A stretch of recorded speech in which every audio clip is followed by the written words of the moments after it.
বাংলাদেশে সম্প্রতি দুইটা ইতিহাস রচনা হয়েছে, অবশ্যই এটা অবশ্যম্ভাবী ছিল। গত 17 তারিখ বাংলাদেশের পতিত স্বৈরাচার ফ্যাসিস্ট শেখ হাসিনার একটি রায়ের ঘোষণা হয়েছে আন্তর্জাতিক অপরাধ ট্রাইব্যুনাল আদালতে। এদেশের মানুষের প্রত্যাশা এবং আন্তর্জাতিক মানদণ্ড বজায় রেখে যুক্তরাষ্ট্রের 1 নম্বর জিম চেইন গোল্ড জিম এখন আবারও বাংলাদেশে। বসুন্ধরা আবাসিক এলাকা ও বসুন্ধরা সিটি শপিং মলে এদেশের ন্যায় বিচার প্রতিষ্ঠা হয়েছে।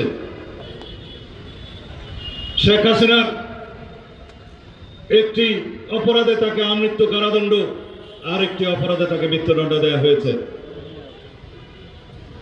এই রায় বাস্তবায়ন হবে ইনশাআল্লাহ।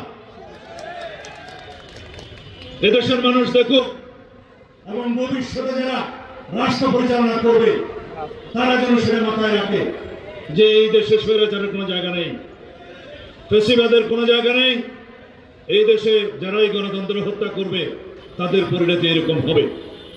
বিভাগের রিভিউ শুনানির মধ্য দিয়ে দীর্ঘ বিচারিক প্রক্রিয়ায় তত্ত্বাবধায়ক সরকারের পুনর্বহালটা স্থাপিত হয়েছে। ইনজাস্টিস লোকের প্রতারণামূলক সেই রায়, তত্ত্বাবধায়ক সরকার ব্যবস্থা বিলুপ্তির যে খণ্ডিত রায়, সেটাকে প্রত্যাখ্যান করা হয়েছে এবং সেই জাজমেন্টকে বাতিল করা হয়েছে।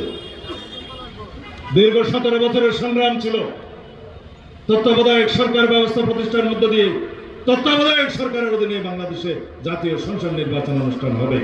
আমাদের সেই দীর্ঘ লড়াই সংগ্রামের ধারাবাহিক প্রক্রিয়ার মধ্য দিয়ে 2024 সালে রক্তের সিঁড়ি বানাতে বানাতে সেই জায়গায় গিয়ে ছাত্র গণ অভ্যুত্থান সৃজন হয়েছে। এই ছাত্র গণ অভ্যুত্থান শুধুমাত্র 36 দিনের লড়াইয়ের মধ্য দিয়ে প্রতিষ্ঠা হয় না।